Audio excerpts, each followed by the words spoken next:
Chapter 32. You can walk off the end of any story. The smile hovered and flickered as it grinned at Tilly. She nudged Alice, who huffed at being torn away from watching the chaotic croquet game that was now going on. Were those flamingos? And she turned. What is it? I've already told you I don't want to take you back yet. Tilly pointed at the smile. Is that? She started. Why, that's only the Cheshire cat, Alice interrupted, and went back to watching the croquet. They were definitely flamingos, and at that whole cat materialized, orange, stripy and purring. The cat noticed Tilly staring at it.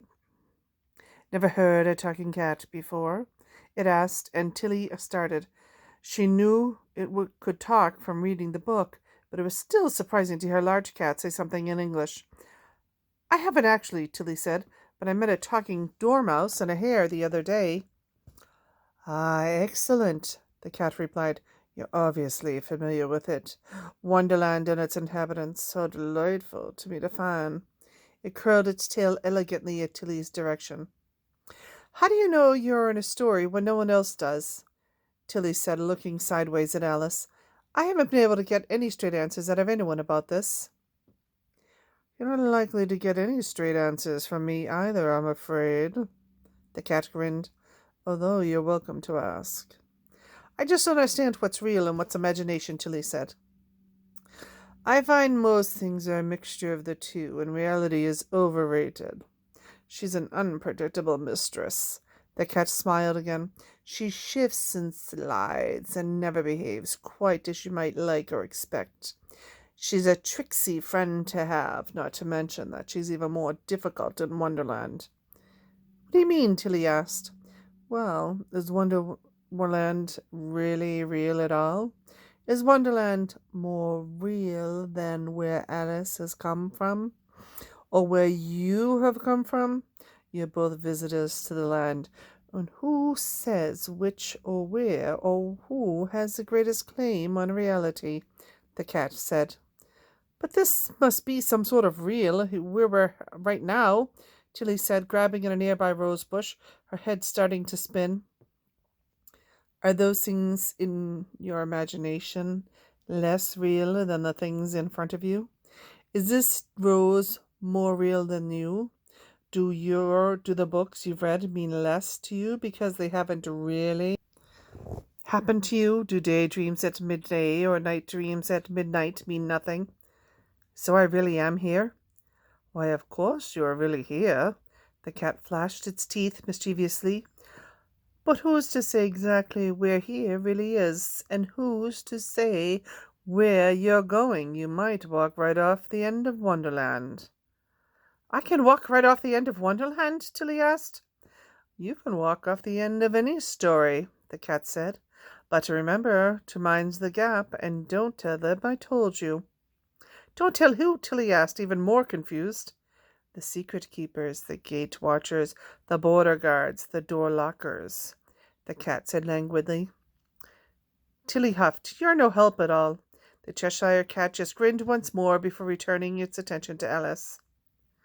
How are you getting on, dear Alice? It asked. Alice started, relaying how unjust the croquet game was in great detail.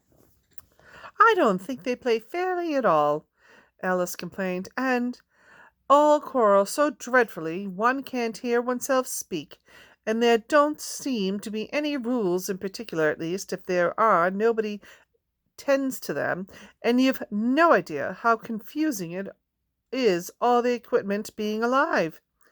The cat good-naturedly rolled its eyes at Tilly as Alice went on at length. How do you like the Queen? It asked. Not at all, exclaimed Alice. She's so extremely... Alice paused as she realized the game had ground to a halt, and everyone involved was now staring in their direction. The Queen held out a hand, which the King rapidly took hold of, and they strutted in Alice and Tilly's direction. As they approached them, Alice kicked Tilly into a curtsy, but the King was more interested in the cat's floating head.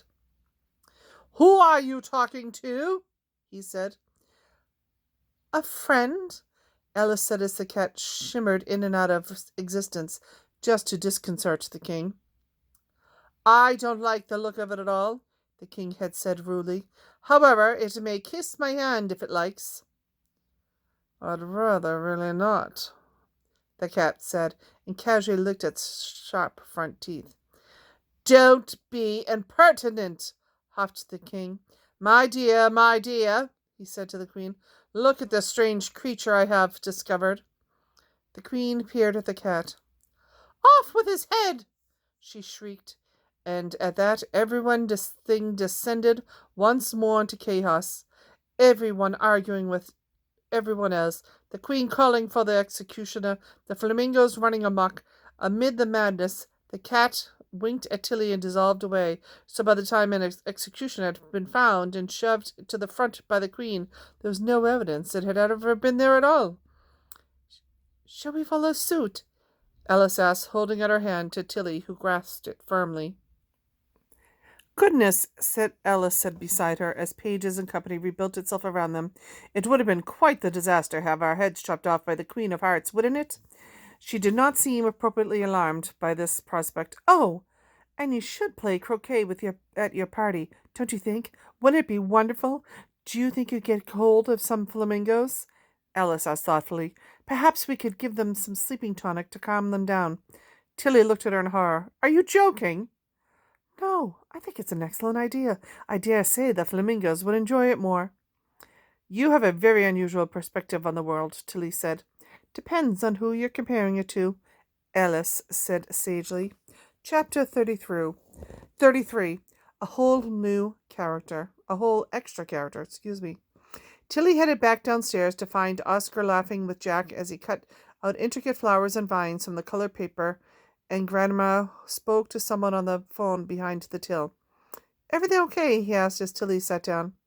We need to chat for a bit, she said vaguely. You know, but the stuff we were talking about before? Oscar looked at her quizzically but nodded. At that moment, Grandma came back over and put a gentle hand on Oscar's shoulder. It's your mum on the phone, Oscar. She wants a word. Nothing too serious, I don't. But Oscar was already on his feet, heading to the till. His mammy has gone into the hospital for some tests, Grandma said to Jack and Tilly. His father needs to look after her.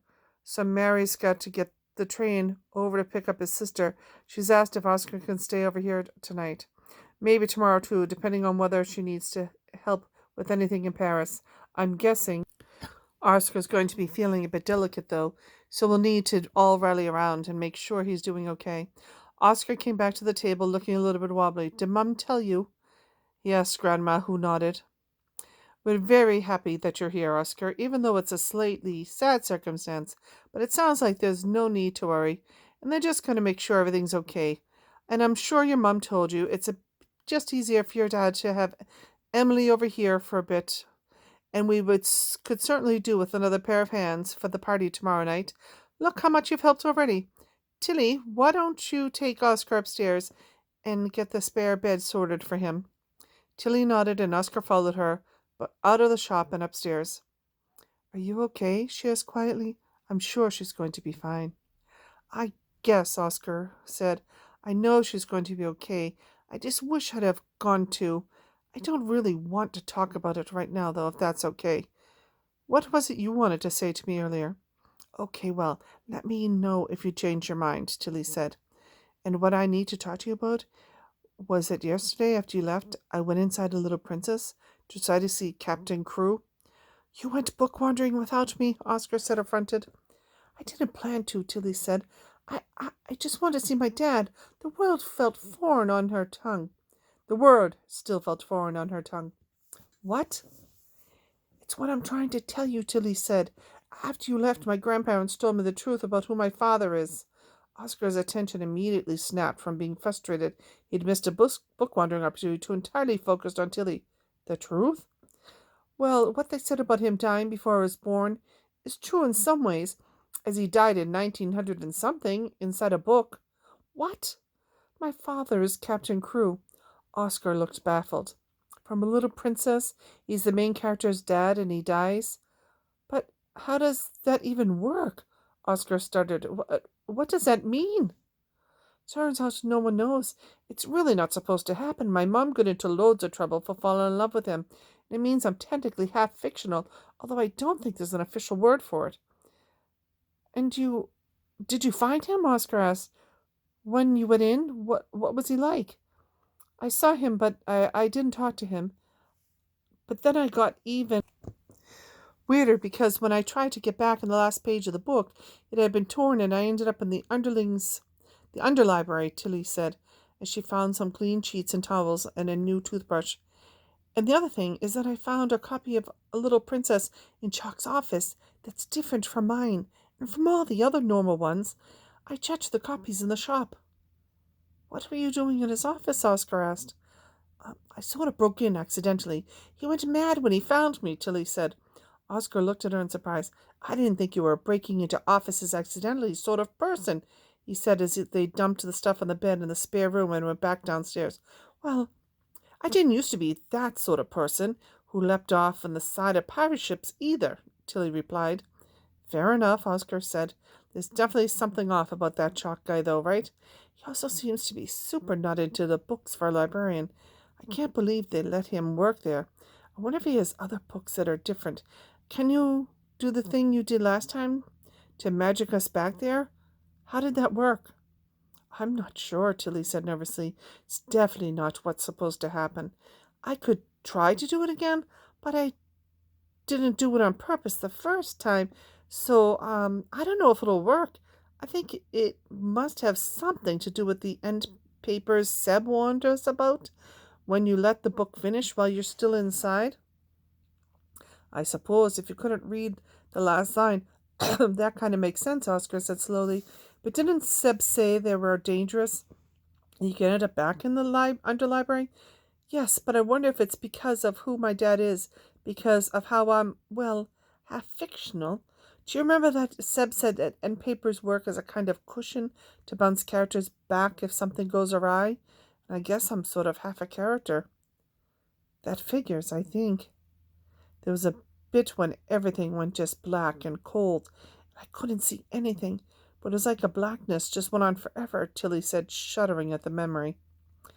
I guess it doesn't sound like a fun place to get stuck, Oscar said, and I guess Seb did tell us specifically not to go near the end of a book. It's kind of risky to just look at some books, and didn't you say the difference between the normal copies and the one in Chalk's office only were small? Yes, but why were there any differences? There's something strange going on. I wish I could just check, Tilly said, unable to ignore the niggling feeling at her brain. And they weren't that small. There was a whole extra character. What did they do? Oscar asked. Not much, really. But where did she come from? Maybe it's just an old version, Oscar said, and the writer changed his mind. Her mind, Tilly corrected. Well, maybe she changed her mind, Oscar repeated, and took the character out. But why would Chalk have it? It looks like a regular book, and I'm sure that's not how it works. That you can't have an old copies of famous books with slightly different bits in it. I suppose I should ask Granddad. Maybe it's an underlibrary thing. It's a sensible thing to do, I guess, Oscar agreed. Okay, it's decided, Tilly said, ignoring the slight sense of disappointment she was feeling. I'll ask Granddad in the morning. I'm sure he'll know.